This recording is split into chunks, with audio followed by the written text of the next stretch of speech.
Hey, this is Steve in Dallas, Texas. It's Saturday morning, my friend, and you are listening to Light Talk.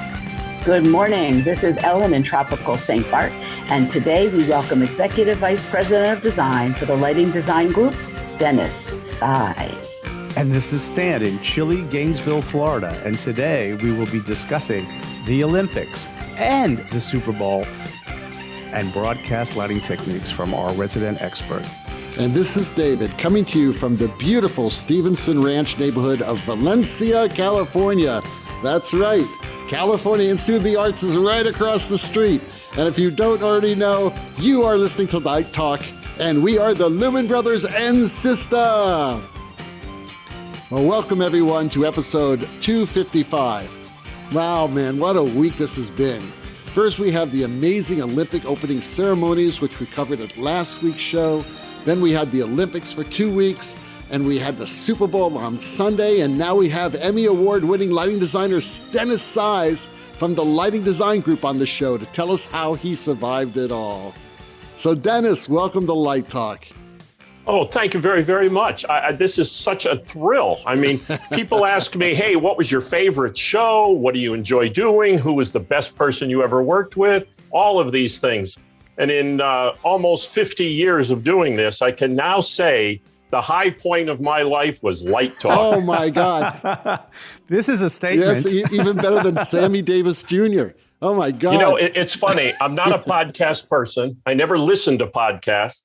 And about a little over a year ago, I did a podcast with our mutual friend, Ethan Steinmail, for his artistic finance. And I know all you guys have done that. Right. And he was talking about it. And just to hear what it was all about, I listened to some prior shows. And that's when I heard the interview that Steve did and the interview Stan did. And I said, I got to listen to this Light Talk. And because of the pandemic, I started listening to podcasts. And I'm telling you, it was like I discovered crack. You got hooked. You're hooked. And because, you got hooked on Light Talk. That's right. And you know what? So many jobs I was doing happened to take me outside Manhattan, driving to do home studios in the metropolitan area. So sometimes I'd be driving for like an hour and a half or 2 hours. And what better thing to do than to listen to your podcast? And it became my go-to thing. And, you know, you're still sane? I don't understand. You know, you guys always say that. And David, I know, is always putting down the podcast. But it's really goddamn, can't say that. That's right. It's really incredible what you guys do. And I'm telling you, you should be honored. Everybody that listens should be honored knowing that you're doing this. It's a wonderful thing you guys do. Wow. I know you're heard in like 4 million countries across the globe. You know, Antarctica. It's funny. A couple months ago, remember when SpaceX launched? Oh, yeah. Big SpaceX thing? Oh, yeah. I was doing a special event broadcast at one of the networks. And when I was in the control room, I heard something in the background on my headset. I couldn't quite tell what it was. So I went into the audio room and I said, hey, can you guys pump up the volume? I'm hearing something back there. I can't tell what it is. Can you guys hear it? And the audio guy said, it sounds to me like the sounds of a Hammond B3. And I said, what? Pump it up some more. And sure enough, the astronauts were listening to Light Talk. Oh, I swear. Now this is fantastic. You guys are in outer space. We are in outer space. You realize that in 4.5 hours, your words will be going past the planet Pluto. You're out there with Voyager making first contact. You know what, Steve? I love you. I mean, you guys, I do a lot of shows. I've done a lot of talk shows. I've done a lot of morning shows. There's something that makes a show successful. And the big thing is the chemistry between all the hosts. And the three of you have some kind of chemistry that is just purely special. Wait, now I'm questioning his math. It's actually not chemistry, but mostly alcohol, I believe it is. Maybe that's the chemistry. And I feel honored today that there's the Lumen quadrangle, shall we call it, with four of you. But I tell you, I fell in love with the show, and I think I've now heard just about every single show, except this past Saturdays, because I was a little bit busy. We talk about you on that show, by the way. Oh, really? You are, yes. Your ears should be buzzing. Okay, well, they were buzzing, but it wasn't because of you. Yeah, right. It had to do with Well, Dr. Dre's a big fan, too. When I was in college, I was a real fan of Fireside Theater. Remember Fireside Theater? Oh, I love it. Yeah, sure. Oh, yeah. And when I started listening to you guys, I said, this is like Fireside Theater for lighting, for broadcast, for I television. guess we were trying to do light car talk, but I guess Fireside Theater is good too. Well, I'd have to know what car talk is to know if you've succeeded. Oh, okay. Well, Again, you are the primo podcast. I don't listen to anybody else except Ethan. Wow. thank you. I mean, you're our number. Anyway. I have to push my head down now. Anyway, We are the number one We are podcast in number the one Faroe in the Islands, Faroe Islands. in regards to Faroe Islands. theatrical All lighting. three listeners. About it. you know, it was a funny show when you announced that and that nobody knew where the Faroe Islands was. Right. And I'm saying, We didn't know where it what the was. hell is wrong with you guys? You don't know where the Faroe Islands are? And that's one of the great things about your show. You'll be doing something, and I'll be in my car driving, and I'll say, damn it, David, what are you, an idiot? That's not the way it is. Stan is right. Or Steve is right. Or, and I'm yelling at my damn radio and serious in the car, carrying on this argument with you guys. And that's really great. You inspire Well, I love that people have said that they feel like they're in the room with us. That's kind of that's a nice compliment. It is. And you guys, I mean, I can't praise the show enough. And we've digressed totally off what we should be talking about. Did you get the check? Did you get the check? Yeah, he must have gotten the check because he's pontificating endlessly about how great we are. But Right. it's knowing this information about the Elon Musk and SpaceX and them listening to us out there, we are not only international, we are interplanetary. There you go. We are Intergalactic. intergalactical. We are the first intergalactical podcast. Thank you, Ellen. She's right. So thank you. You know, of course, that we're all going to get a nasty letter from Elon Musk's lawyers. Yeah, well, listen, I have a cease and desist Don't letter, get right? me started with Elon. I've got something going on there. Anyway, so let's get started. Sounds good. Before we get started, let's go ahead and Ellen, why don't you tell us a little bit about Dennis and the Lighting Design Group? The Lighting Design Group is an award-winning broadcast television lighting design firm. Since 1989, numerous global television networks, celebrated television shows, theatrical productions, new media, and multinational corporations have turned to Lighting Design Group for its outstanding lighting design and exceptional lighting services. The firm specializes in broadcast studio design, exterior and remote location design, the installation of permanent broadcast lighting systems, and works in both webcasting and architectural settings. They have won multiple Emmy Awards for both design and team technical work. The company's credit list is endless, ranging from news studios for NBC, ABC, CBS, CNN, and Fox, to the NBC coverage of the Olympic Games, to MTV studio productions, and webcasting venues for Vox Media and BuzzFeed. Examples of systems range from the CNN and Fox studios in New York to London and Hong Kong bureaus for Bloomberg News and major studios for CCTV in Beijing. LDG's employees include a cadre of top designers, craftspersons, gaffers, production, and office support staff led by President Stephen Brill. The team is expert in all phases of broadcast lighting, from studio construction to pre-production, through production to post-production. As Executive Vice President of Design, Dennis Size's design work has spanned continents. A small sample of his work includes designs for Disney, ABC, Buena Vista's Good Morning America, Oscar specials in LA, ABC News 2020 DNC presidential debates, 2016 RNC DNC presidential debates, the 2011 and 2018 royal weddings in London, the funeral of Pope John Paul at the Vatican, 1992 to 2020 election night specials, 1997 to 2017 presidential inaugurations, ABC World News Tonight, the RNC and DNC convention since 1992, Monday Night Football, Wide World of Sports, college football scoreboard for ABC Sports, several national ABC television shows where he won Emmys for All My Children and Ryan's Hope. For NBC, he designed the studios for the Today Show, the Olympics, and this never ends.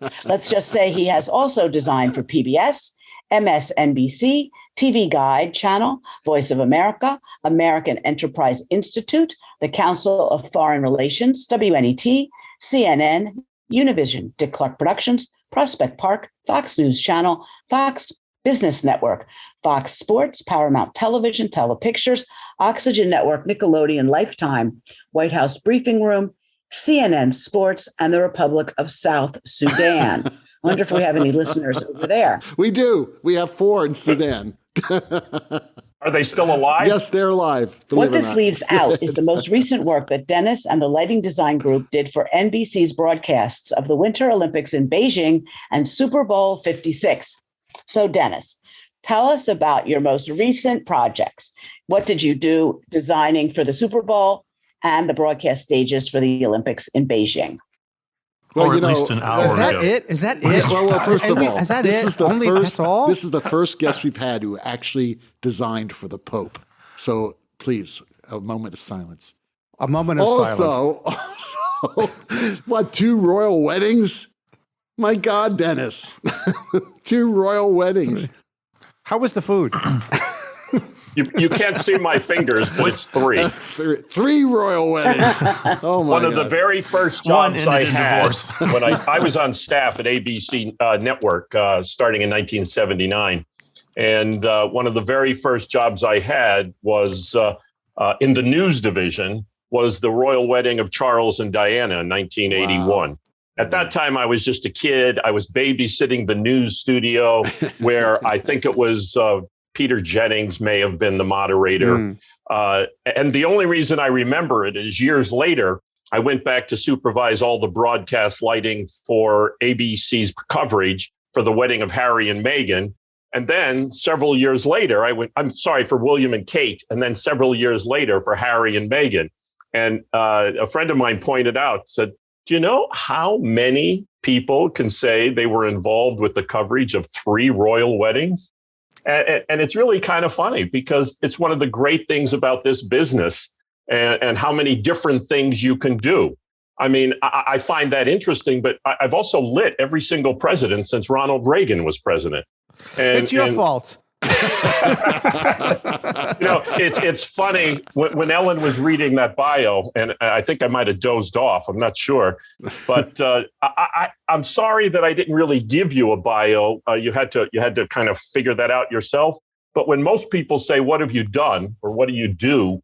I usually tell prospective clients that you cannot turn on your television at any time of the day or night and not see a Lighting Design Group show. Wow. It's impossible. Wow. I just launched a show in Chicago for Nexstar, which is the Nexstar Media Group, and they've started a new cable news network called News Nation. And they launched a new show called Morning in America. And they said, we hope you can make this look different from Good Morning America, which is another show that I designed. And I said, don't worry, I'll make it look different from that show, from the Today Show, from Fox and Friends, from Boomer and Geo, from the 5 other morning shows I've designed. And then when I looked at the television, I was like clicking through the mornings, and I didn't really realize, but LDG has designed 17 of the shows that are on television between 4 in the morning and 9 in the morning every day. I mean, it's one thing to read off the bio list, but you have to remember, pre-pandemic, we had 60 people on staff. I supervised the design division, which had 35 designers. So when you have 35 designers out there working, it's very easy to accumulate all those credits. Wow. Obviously, I'm not designing them all. Wow. But I'm just the guy that can't hold a job, so I go on from one job to another. No, I joke about it. I got the attention span of a gnat. So once I do a show, I'll turn it on over to one of our other designers, and then they run with it from there. And then I'm on to the next show. Otherwise, there's no way in hell that I could do that much. Wow. Even right now with the Super Bowl, I've got 10 other projects on my plate. I'm supervising the design, but several of our other designers are actually running with that ball. Anyway, that was the lead in to what Ellen's question was. And that was something to the effect of basically, what did you do for the Super Bowl? Essentially, this is the 4th Super Bowl that LDG has done, my 2nd. Usually the NBC sports stuff is done by the president of the company, Stephen Brill. But Steve also supervises the Olympics. So we did the Super Bowl in Minneapolis. Steve was off at the Olympics at that time, so I took it over and ran with it. We had a good time. The director liked me. The producer liked me. It was a good show. So once NBC had the next Super Bowl, which was this year, Steve was also supposed to be in Beijing, so they asked me to do the show. Now, what is the show? The reality is, it's easy to say it's an NBC, but it's not. You know, you're working for Comcast. And if you don't know how this situation works, Comcast owns a boatload of networks. So you're not just doing the NBC studio, you're doing NBC, you're doing Telemundo, you're doing MSNBC, you're doing CNBC, you're doing the USA Network, you're doing the NBC Sports Cable. I could go on and on. The Golf Channel. They own about 30 different networks. And don't forget, Comcast also owns Universal Pictures. They also own DreamWorks Animation. It's a host of things. So when we do something for the Olympics or the Super Bowl, there's many studios, because what happens is they bring all of their shows. The Super Bowl was Sunday night, but we actually started broadcasting the prior Sunday. We had stages at the Los Angeles Convention Center.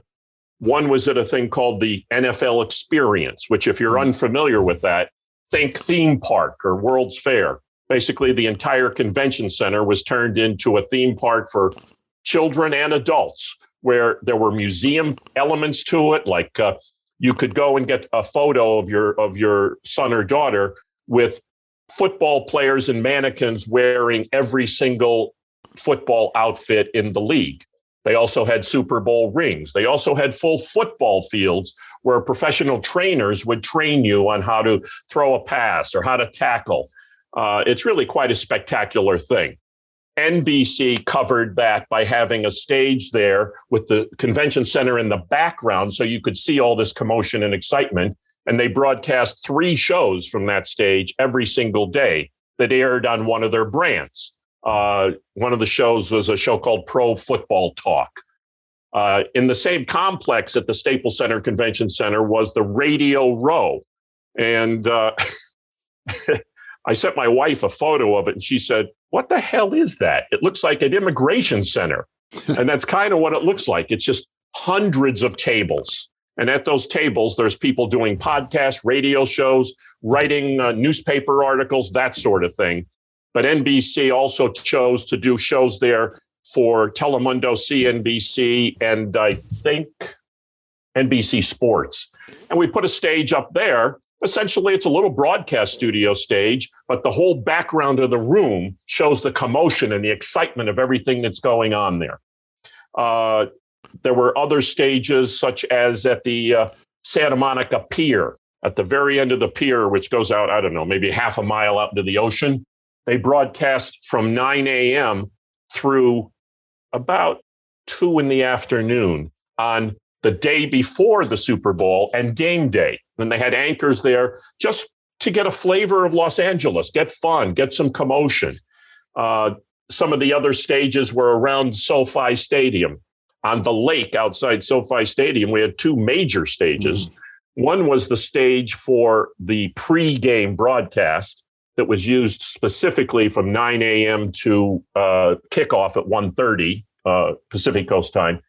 And then at night, that stage became the stage for the Olympic coverage, because at Beijing, they had cut everything back in a seriously large way.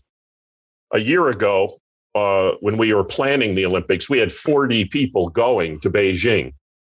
In the fall, that was cut back to about 20 people. And at Christmas time, it was cut back to 15 people. And then right after New Year's, only about 12 of our people actually went. They didn't even send all the broadcasters. The director directed all the Olympic coverage from the Sports Network studios in Connecticut. So normally what we do at the Olympics is the small broadcast stations at every venue, where when somebody finishes their ski jump, there's lights and a talent anchor and a lighting director who's actually there covering that. None of that went on at Beijing. So basically, they decided to use their anchors at their Sports Center studio in Connecticut, and then also on some of the stages in Los Angeles. and the lake stage was one of those. There was other stages at the lake. There was a tailgate stage, which, if you're unfamiliar, there's huge parking lots all around the stadium, and they have parties. It's just celebrity parties where people pay a gazillion dollars to go in. Right next to us was a performance tent where the Chainsmokers were performing. And then you would get celebrities who would walk, who would see the show and then come over and be interviewed. Again, because the Comcast organization is going to promote their shows, they would have celebrities from like the new show they're doing, Endgame. So the leads of Endgame would go to the tailgate stage. They'd be interviewed about the show and then, give their opinions about football and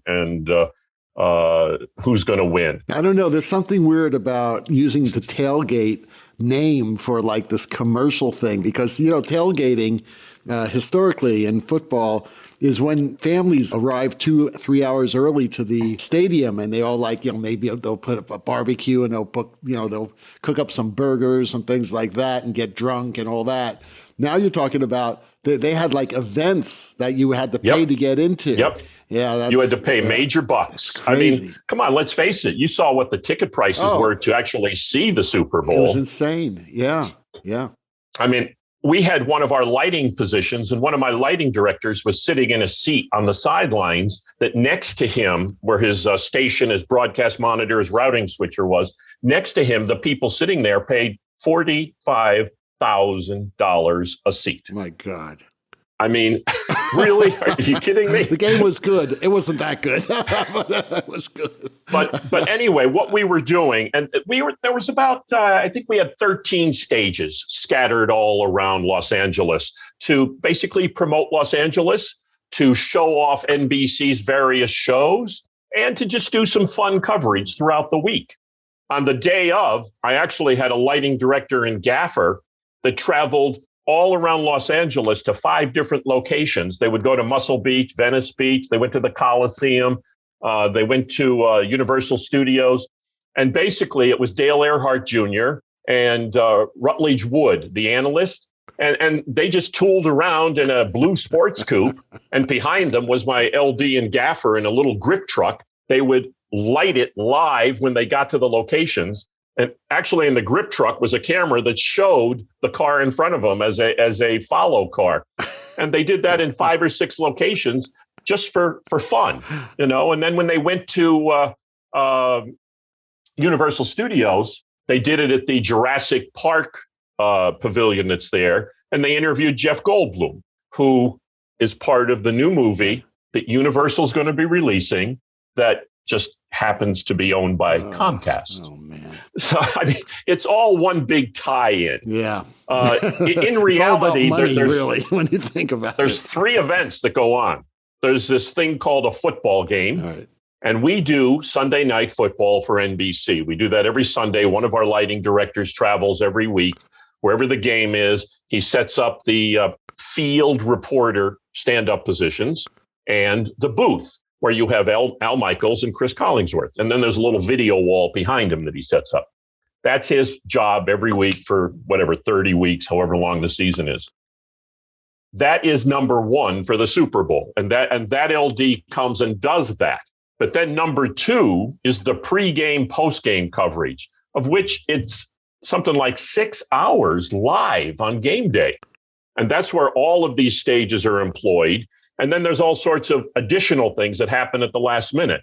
I try not to schedule myself at any of the stages because I need to be there when they throw a change or there's an important interview that pops up. For example, they were able to get an interview with the coach of the Rams, the winning coach. That just came up like that at the last minute. So we had to run down and myself and a gaffer with a couple of light panels to get that lit in the hallways of the stadium. Similarly, after the game, the Mike Tirico, who is their pregame lead announcer and anchorman, he was also, if you've seen the Olympic coverage, he's doing all the Olympic coverage, but he couldn't get out to the Olympic studio. He was stuck in the stadium. There were so many people. So we started doing the Olympic coverage on the field right after the trophy presentation. So it's myself and one of my other guys are running out to the field with lights to light that. So there's a lot of run and gun stuff over and above the actual studio stages, for lack of a better word. And just to give you an idea of that, that's why I sent you those light plots. So you can say, oh, there's a lot of crap that goes into and this. I was just going to mention, and maybe you could discuss, all these different light plots, what makes them unique? Because if there are 5 or 6 stages, they're all in different locations. They all have different lighting requirements. And I was amazed at looking at some of the equipment choices you made, because you would have LED in on this stage. This stage you'd have arc. Well, as I said, I did the Super Bowl in Minneapolis 3 years ago for NBC Sports. It was a much smaller scope of work for us because we didn't do the tailgate, we didn't do the parking lots. It was 20 degrees below zero, so they didn't have any of that in Minneapolis. And the NFL experience and the Radio Row stuff was done by the companies at the convention center. They wanted their people to do that. So all we did were the 4 or 5 stages that surrounded the stadium proper, and then a big stage we did in downtown Minneapolis. But where I got burned was by using conventional fixtures. There's a budget. Everybody's got to have a budget. So I was using essentially Fresnels and Licos and soft lights. This was 3 years ago. Some of them were LED, some were arc, some of them were actual tungsten fixtures. A lot of times you're at the you're stuck by whatever the rental house can provide for you. This sounds familiar. Sure. It's the same everywhere. But what I got burned by was the fact that you never get any instruction, and you never get really told how many people are going to be at each stage. You don't really understand how it's going to be shot. So I didn't give myself the ability to change very quickly. I found myself and the other LDs were forced to do a lot of last minute focusing, as the desk would go from 2 people to 4 people to 3 people to 5 people. And it's just very difficult with conventional fixtures. So when I went into this one, I said, okay, this is going to be all moving lights. I want to be able to have the ability for my LDs in each of these stages to change things rapidly and not have to pull a ladder out and refocus. That's what really drove the concept of all the movers that you saw. Now, some of the stages, like the main stage in the SoFi Stadium, it was very, very bright in there. I mean, we were probably up with the sun in the middle of the day, well over 1,000 foot candles. And they don't like to do neutral densities or scrims or anything like that. So we silked out our booth, but I needed some heavy firepower. The instrument of choice that you saw was the Elation Ellipse, only because that's what the rental vendor, which was Creative Technology, who provided all the gear, that was what they had. But I wasn't quite sure whether that'd be enough intensity with all the sun. So I did a base light wash all around as a 5 or 6 position, so I could raise the base illumination using Martin Vipers. Yeah. The Mac Vipers, which we love the Vipers. It's got a great kick to it. But at the stages that were outside at the lake, in addition to that, I put an HMI surround so that we can get the base illumination way up, because the sun was just brutal. And with the stadium behind bouncing off all the silver reflective surfaces, we needed to really get the illumination up at the same time, softening the light. So I needed more base illumination.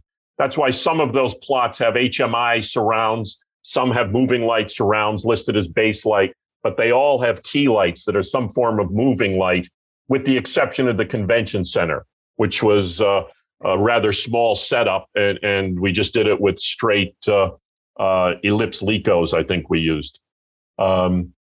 Even when it was chosen, when the lake stage was chosen for the Olympics, we had to actually add some ARRI sky panels to the stages, because the HMIs were just too bright, as were the moving lights. We needed a softer surround, but we also added esprits, We added a dozen on scissors lifts outside just to light trees and the background of the stadium because it wasn't bright enough in the background for the nighttime coverage. But that's what drove the equipment list as it progressed. Right. The environmental requirements. Very interesting. Yep. And what the vendor had. Dennis, I have a quick question. When it comes to the halftime show, is there any overlap or you just have to get out of their way? The halftime show, which was designed, the lighting was designed by Al Gurdon, and Bruce Rogers did the scenic. They are an entity unto themselves. And essentially what happens is all of the broadcast booths have to have their lights turned off and it literally shuts down. The football show people will record it, but it's the NFL that really runs that. How the coverage is done, and even in terms of where we're allowed to put studios and booths, it's all governed by the NFL, and they're very strict about who gets permissions. The crazy thing, even, I was right on the field, right in front of the performance, because one of the anchors decided that she wanted to do an interview with Dr. Dre as soon as it was over. So I was right there, getting my insides vibrated, my ears blown out, waiting for this interview. And we were basically there, myself and my lead gaffer, with light panels to grab this interview. It was really quite a setup, but it's what they do. It's like the D-Day invasion of Normandy. Yeah, right. It's so in thought 7 out. minutes. oh my God. And the way everything comes out, and there's very, very strict security clearances that go on. Sure. Even when they rehearse for 4 days before the actual game day, they were rehearsing every night, and emails were sent out, signs were posted. If anybody was caught with a camera shooting or videotaping or taking pictures, they would be fired from the project and not allowed back and have their credentials revoked. They get very serious about this sort of thing. So those low frequencies that you got from this halftime show, they actually moved your organs inside your body. Oh my God. I still think I'm yelling at people because I can't hear. I can just imagine how many subwoofers are around there. That's amazing. Oh, well, if you saw the show, you saw them all drive out. Oh yeah. That was pretty awesome. And then it was an odd choice of instruments that Al Gurdon had on each one of those trucks. There was like a VL 2600 and then an Excalibur, bang, bang, bang, alternating all the way down.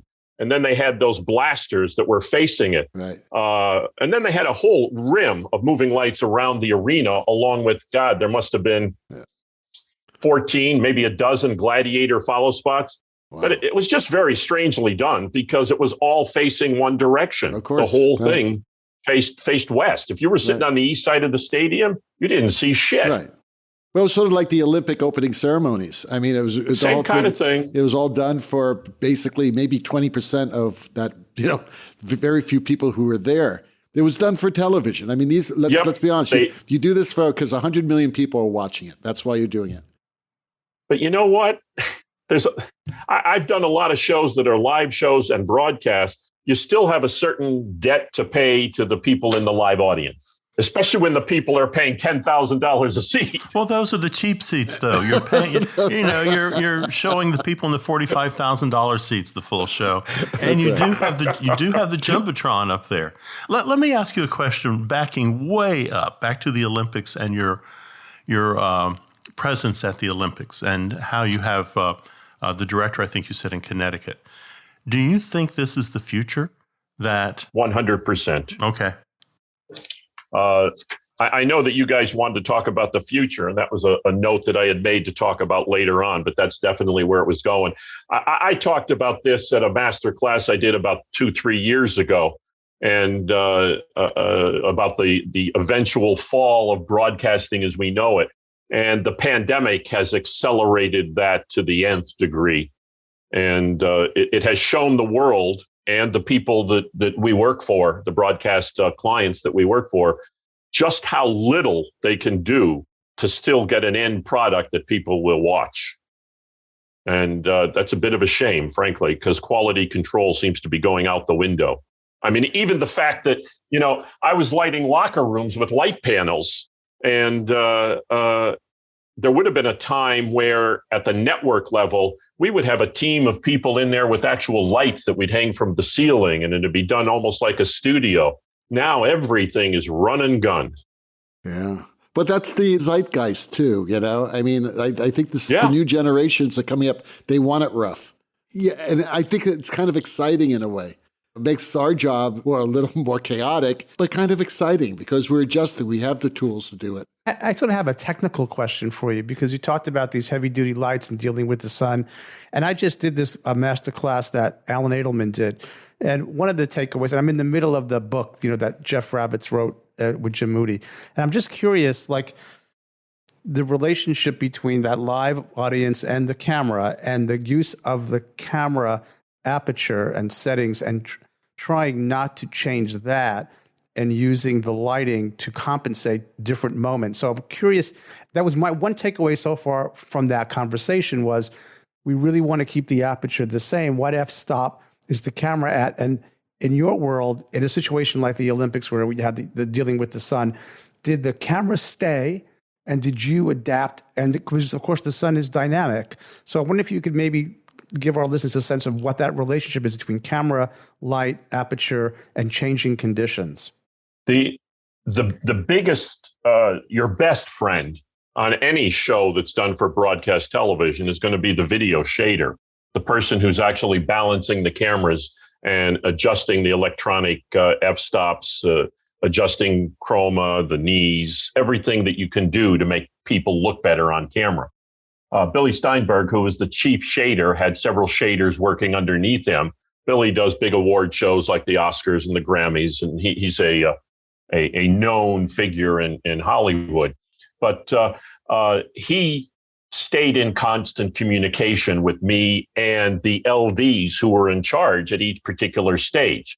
In many of the stages, Billy had to use neutral density, sometimes 2 and 3 stop ND was put into the camera to bring the overall down because we don't want to take the iris down to f22 or f18. We want to still have some depth with range hovering around 5, 6, or 8. So with the combination of neutral densities and with a little bit tighter f-stop, then we would balance for that. It wasn't so much, okay, let's pull out the meter and we're going to achieve 300 foot candles to match something in the background. It's more a matter of sometimes letting the background blow out so that we can get a better image on the people while maintaining a more shallow depth of field to put them into focus. I mean, let's face it, as lighting designers, our chief job is selective focus, whether it's on a stage or in an architectural installation, a live event, and especially in broadcast.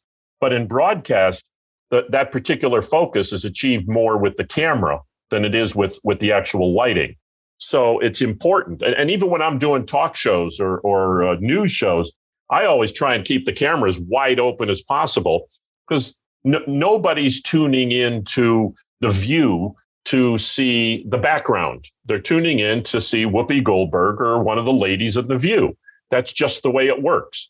When I lit the Ellen DeGeneres show, I didn't light my background to make the background the star. You light the star to make the background more pleasing to the people watching the show. So regardless of what the particular show is, you try and first get an f-stop that's going to work for you and show the proper depth of field, and then try and figure out all the parameters around it. Obviously, something like the Super Bowl with the sun setting or sun rising and the morning shows right behind us was quite a challenge. Same thing in what f-stop did you use with the sun? Would you stopped way down and then bring the light up? Or well, what we were trying to do was maintain a 5, 6, or an 8, and then neutral densitying from there, because then that allowed us. The video then would stay as a constant, and then we would take that we had latitude in both directions to raise and lower light intensities. You mentioned Jeff, who's also a friend of all of us, but Jeff was my lighting director on the tailgate stage. Love it. Hey, you're talking about backgrounds, and where are we with backgrounds? I mean, are we going to eventually get to a point where there's just going to be a screen behind all the talent and we can put whatever background we want up there? Yes. We're doing it now, aren't we? Yes, we are. It's crazy. It's really kind of nuts. The something like the Super Bowl or the Olympics, it's a story about putting anchor talent or broadcasters in the location. Right. So it's important to also see the location in the background, which is why going to an f-stop of F8 or 5.6 or even 11 is somewhat important. I would never, ever go to something that has that much focus in a studio. Or if you look at a news show like World News Tonight with David Muir, the f-stop is 1.8 because nobody cares about the background, but we want to make sure that the foreground or our subject is in perfect focus. It's very difficult, though, in any sporting event. If a ball is traveling at 100 miles an hour and that cameraman is following it on close-up, he's not going to be able to do it if his lens is wide open. So he needs to maintain focus, and it's too difficult with a wide open aperture. So you'll try and maintain a f11, 22, something like that for him. One of the things to remember, I mean, what we learn as lighting designers doesn't really change in whatever medium we're working in. And I mean, I'm a second generation lighting designer in broadcast. Many of us are third and fourth generation in theater, but the predecessors in the broadcast world, they really established the way it has to be, and things haven't really changed that much. A top light is always going to be a top light. A backlight is always going to be a backlight. A side light is always going to be a side light. A front light, you know what I'm saying? Yeah. Where we position the lights. The cameras have changed, but the cameras have really grown. The cameras have grown, but without any side light, right, it's still going to look undimensional. It's not going to have the three-dimensionality that we want. And when we're working in a medium that's two-dimensional, we need to add and create that third dimension.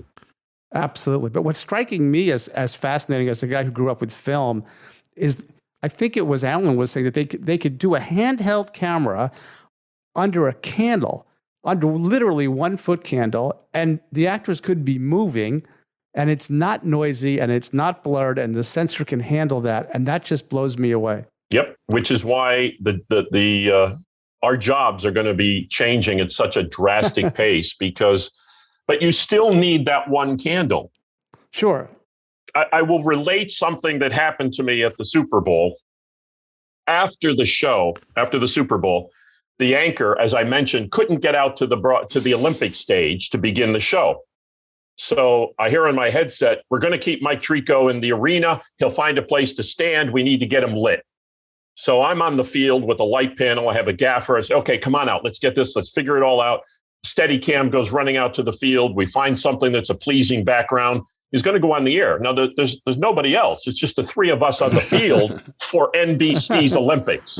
Now, there's about 70,000. Nobody knows this is how it happens. This is a great story. There's about 70,000 of my closest friends all around the arena yelling and screaming. But for the NBC Olympics, we're trying to get this happening. Now, I've got a director in my earpiece, and he's giving us guidance about what he wants. The stage manager also knows. So it's not like we're floating blind. But we did about maybe 45 minutes of ins and outs for the Olympics from the field at the 30-yard line with the trophy awards stage in the background. At one point, one of the managers came out. I'm just standing there holding a light panel. I have my gaffer holding it in the positions, and he actually took one out. So he went out with two. So I was able to get a little side light in there. So he looked better. Production manager comes out from NBC Sports and says to me, I can't believe that you're the one out here holding this light panel. He said, this is the most so glamorous. This is the most expensive light panel in the world. Can't you have an electrician doing this? I said, it's not the most expensive because what you're paying for is someone that knows where that light panel. There you go. Right. And when you've got one light or two lights, you better find the right place. And how did you find Mike Tirico amongst all those people? Well, again, there's like 4 or 5 of us, but 1 million security people. outnumbered. It's a bit crazy. And we're wearing security vests. We got all kind of credential. It's just lunacy, all of the nonsense you have to go through. But we don't see that. The public doesn't get any of that. No. We have no idea of the chaos at all. Nope. I was just going to say what you said before about the cameras getting so much more sophisticated and the difference between how over the years video and lighting have sort of changed intensity as well. When those LED walls first came in and were used on television, you had to make sure the lighting was high enough. The video was high enough to cut through the lighting, and now it's sort of the other way around. And also, when HDTV came in, everybody was like, oh my God, the lighting is really going to change because of what the camera sees, and it sees every little defection on imperfection on people's faces. And some people have, 84-inch televisions in their living room, and other people were watching the Super Bowl on their iPhone. So you don't even know what your audience is looking at anymore. No. It's really problematic. And I had this discussion several years ago with Bill Klages. I mean, God created the earth, if you follow that whole theory, in 7 days. And then he finally said, and let there be light. And then Bill said, what intensity do you want? What color temperature this is are a you thinking guy. about? This is a guy who's done it all, who's been around a million years, Absolutely. and has been an advisor to many lighting designers like myself who came after him. But you should definitely have him on the show. So where do you see the future of broadcast lighting headed? The whole world of virtual reality is just leaps and bounds, and augmented reality and all sorts of phony reality. I started doing virtual reality probably about 30 years ago. When I was on staff at ABC, they were very innovative doing advanced green screen work. They had contracted the ORAD systems out of the Middle East. And they were doing, total virtual sets, but the virtual scenery will only be as good as your artists that are painting that scenery and how you use the virtual scenery. The biggest problem then was the camera technology wasn't good enough to be able to get the proper imagery, the proper depth. And if you wanted to do a tracking, sweeping shot across your virtual set, it jerked. It was very jerky in the way it laid in the imagery in the background. Technology has improved incredibly since then, but people have a tendency to think that it's going to be the be all and the end all. The reality is it's going to eliminate a lot of the scenery in the studios. It's going to eliminate a lot of big studios. I mean, we're designing studios right now for a major network that instead of having 30-foot high grids in spaces that are 100 feet by 100 feet, they're now having 16-foot high grids in spaces that are only 50 feet by 50 feet. And a lot of the studios that we're doing are just video walls all around the whole studio. And the video walls then can change the content for whatever show they're putting into that studio. From a lighting design standpoint, we're still having to light people, but we're not necessarily having to light scenery. Now, if you take it to the augmented reality level, let's say like a Mandalorian sort of project, where that reality that's created in the screens and the LED screens behind them also becomes the light source. Then what's the lighting designer actually doing if he's not necessarily having to initiate that naturalistic lighting that we used to do on a green screen set? So if we're on Mars in a green screen, if our talent is there, we would light them red or whatever the colors are. Now the LEDs are so strong and the cameras are so sensitive. The video content that's in the screens is the light source. Source. That's correct. Yeah. So now what you're doing is just merely augmenting faces, but enhancing that with hopefully lighting that is correct to what the environment is. A lot of times when I was doing early virtual reality, they would come in and say, okay, we have all the scenery done in virtual world. Now we need to light the green screen in the studio. And I'd say, but how could you have created the virtual scenery without a lighting designer designing that scenery with the scene designer. Whether you're building the scenery in a scene shop or you're building it in a virtual world on a computer, you still need to light it so that it looks realistic. And once you light it so it looks realistic, then you have to light the people that are in that virtual environment so they look like they're in that environment. If I have a virtual set that has French doors on stage right with the sun pouring in, then my talent or my actor better not have sun coming from the other direction. You know what I'm saying? Yeah, it needs to absolutely. still look natural. Right. I definitely think that's really the way it's going. Yeah. And only because we've been doing this already for so many decades, and we're now, the technology has improved and is perfected so much that lighting needs to follow along with it. Right. Again, will it be, it's going to limit the number of lighting designers, and people are really going to have to be on their toes and bring their A game to the party to make sure that everything is perfect. Because let's face it, if there's something virtual and the look of the light on the person who's really the story, then that subliminal incorrect lighting will make the reader, the viewer, something will be wrong, and they can't quite put their finger on it.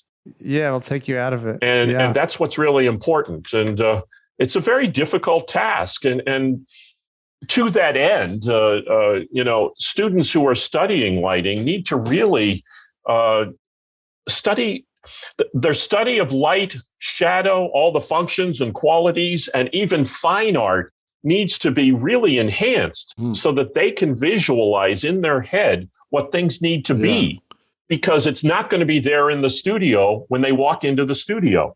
And the interesting thing also is that not only do they need to understand all that, they need to learn how to see. They really need to be able to see all that in every day so that it's part of their toolbox.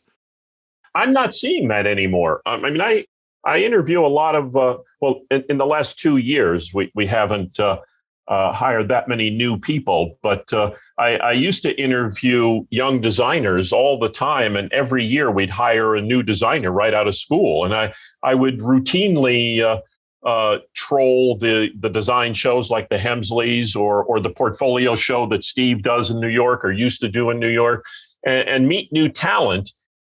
And one of the things that I find when I interview people virtually now on Zoom calls is they don't seem to have the understanding of visualization. And even using the word visualization, that's where it's going.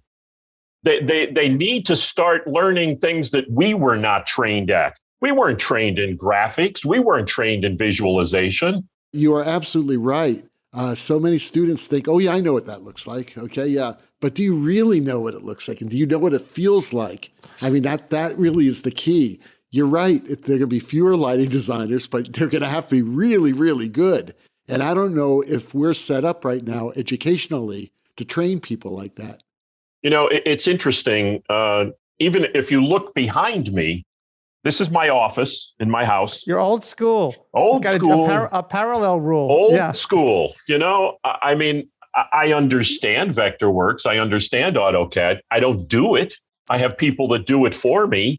But everything I do is old school, and people joke with me about it. But the reality is that's the way I was trained, and that's the way I try and train the younger people who come to me, because I find that they have started to rely on electronics and gimmicks and gags without understanding the way it really works. If you don't know how to add 2 and 2 and you rely on your laptop or your phone to do it, then someday you're not going to be able to know that 2 + 2 is 4. And it's one of those crazy things that happen. You guys talk about photography for portfolios all the time. And I know that you think the photographs don't mean anything and people could enhance the photographs. When I'm interviewing somebody for a job at LDG, I always ask them who did their photographs. Primarily because I want to know if they did them. And if they did them and the composition is lousy, then I'm not going to hire somebody that doesn't know how to compose a picture. Because what we do not only in lighting design, but especially in broadcast, is going back to that selective focus thing. And too often, I mean, I get a lot of work, not necessarily because I'm a great lighting designer, but because I do scenic design, lighting design, I've directed, I'm a musician, I've done all sorts of things that multi-variety of background that I have, I can mold into a job that people really want to have covered without hiring all those individual people. And a lot of directors I work with will send me off to do a job because they know I will set everything up for them and they just walk in and run with it. And too often, the students that I interview, they don't have a broad-based training in which they have the multifaceted aspects that are required for success. You know, they force themselves into one selective thing. There's not enough work to be a specialist anymore. Talking about the young designers, I talk to a lot of the kids that come to LDI and, they say they want to do this or they want to do that. And I tell them to look at as many paintings, museums, art, history. So if somebody says to you, I want that light to look like it's coming through the slats of an old tobacco barn in Virginia at 5:00 on a sunny afternoon in June, what does that look like? Bingo. Well, I think you're all getting to the undergraduate education should be very broad-based, a liberal arts education, so that you are. Right. And if it's a theater education, like an hour BFA, they've got to take classes in all of this stuff as well as art history, right? I think that's really when you get to the graduate level, it's maybe another conversation. Well, I think, Dennis, to get back to your point, I think it's fear that's stopping these young designers. When you say a technique or a gag or a gimmick, they're trying to find a hook that will get their foot in the door. And so, they're not sure what a designer does, and they're trying to figure that out. And so all of a sudden, they think by specializing in something or getting good at one thing, that's going to, launch their careers. It's very difficult to train them or to convince them to even risk failing in class by trying something new or challenging. You know what, Steve? You are like 250% correct. And I don't know how to train people to do that. I remember a million years ago, I was doing a thing at the USITT that Jim Moody had organized, where they had a moving rig up, and 5 or 6 lighting designers were asked to design a scene from a Shakespearean play, and you were given like 15 or 20 minutes to do it. And the students who were part of that watched you do it, and then they had actors come in and you did the scene. So you lit it, then they did a scene, everybody watched it, everybody critiqued it. The designers were given a certain amount of time to choose the scene they wanted and then design it and then go using the moving rig to set it up. I said, I don't want to know. I don't want to even have any knowledge of what's there. Because at that time I was doing soap operas and I would walk into a studio at 1:00 in the morning with a certain amount of knowledge of what the blocking was going to be. But by the time we left at the end of the day, it was 180 degrees different. So one of the things that I learned very quickly was how to think on your feet. And at that particular thing that Jim did, I went in and everybody was doing their thing. And I said, okay, somebody pick a scene. Somebody tell me what the scene they want me to light, and I will go and do it. And that's exactly what I did. Fortunately, I got the witches scene from Macbeth, and what could be more fun? Right. But I mean, I just went out there and wung it, as they say. And it's funny, I remember the cauldron. I didn't, it's a fire, it's a thing. So I said to one of the students, run down to the floor, tell Joe Tywheel that Dennis Size wants a couple Great American flicker generators and get some orange gel. And I said, we're going to just put a fire in this cauldron. So they were down there, but I only had 15 minutes. So essentially, we did the whole thing. I lit some moving lights. We had some moving stuff going back and forth. But anyhow, they come out. The witches are there. But the kid comes back with the stuff from Great American Market, And I said, okay, we got and the judge is saying, okay, you got 30 seconds left.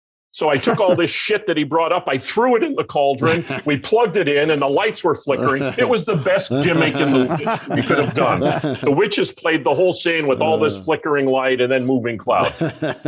After it was over, I was criticized by several of the lighting designers for letting students think that it could be that easy. But one of the things I said, I need to make people realize that we have to think fast on our feet. And we can't be afraid to make whatever choices we think are best to the best interest of the project at whole. And sometimes easy is good. Easy is good. Yeah. Exactly. Yeah. Who the hell cares? When you look at that holy trinity and you drop the name of Bill Klages as someone who can think on his feet, you also have to throw out that name Emmy Ferrantino, and you have to throw out that name Marilyn Lowry. Yes, and indeed. They can all think on their feet. And it's funny because you watch them work. I mean, I was at Wide World of Sports, and I would watch them work, and it would be they made it look easy. They made it look easy because they could think on their feet, and if something didn't work, they could turn on a dime. Yep, it's interesting. You know, you always have to keep growing and changing. And at LDG, one of the secrets to our 30 plus years is as the industry changes, we change with it. And several years ago, when LEDs started to come in, we kind of refashioned ourselves as the go-to company for LED and energy efficient lighting. And we have a very strong systems and facilities division that does studios all around the world. But we did a master class for the industry at Screen Gem Studio in New York. This is about maybe 10 or 15 years ago. I was the designer who was doing all the stuff. Our equipment department was bringing in the gear, and we were basically just doing a shoot off. And there were maybe 70 or 80 industry people there. One of the people there was Emmy. And during the break, I went over to Emmy. I said, Emmy, you're like, the godfather of lighting. What the hell are you doing here listening to my bullshit? And he said, no matter how old and how much work you do in this business, you can always learn something new. And I always remember that, because what on earth could he possibly learn from me? But at the same time, we all learn from each other. I mean, that's the great thing about your show. There's not a single show of yours that I listen to that I don't learn at least one or two new things that I didn't know before. That's Were they worth remembering? Yeah, really. Don't tune in next week. I just had a conversation about this and about education with Cliff Taylor. You had him on the show, and he was talking about the Studio School of Design that he and Mark Stanley started. I mean, I just was so, again, because of your show, was so thrilled by what he was doing and feel that really is the way of the future to educate our students in design, that I called him up, and we now have established the Lighting Design Group Scholarship at the Studio School of Design, specifically geared for diversity. And every year, a student will be given a scholarship to attend an academic year at Studio School of Design, because the education is so important.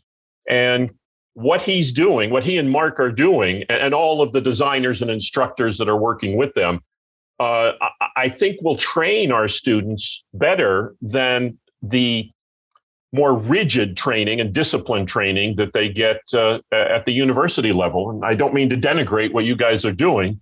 We struggle. We push against it. So totally. I mean, I taught broadcast lighting at Carnegie Mellon for several years, and it was a struggle. And usually, what I would do, because I was working, I'd only show up 2 days a week, every alternate week, and I just taught grad students in television lighting.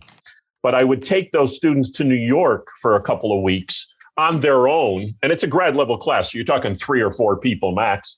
And I would immerse them in television lighting that all my friends were doing, whether it was a soap opera, a talk show, a news show, so that they could see and experience the way that other designers work in the industry, because they learn a lot more that way than they were going to learn in the classroom at Carnegie Mellon. Well, Dennis, we want to thank you for being with us today. This is fantastic. I mean, what a great, really interesting. God, we wish we could do this for another hour. We'll have you back. That's what we're going to do. We'll definitely We have didn't you talk back. about any of the different media that you wanted to talk about. I know, but we not everybody drives, have an hour and a half drive to work. We try to keep the show around 45 minutes, but we will definitely have you back, my friend. Absolutely. And can you indulge me for another 45 seconds while I read something? Absolutely. I have this. No. This is something that hangs on the wall of my office.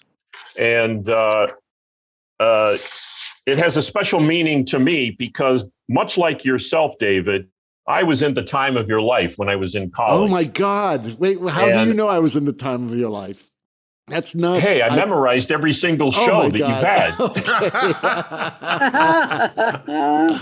Okay.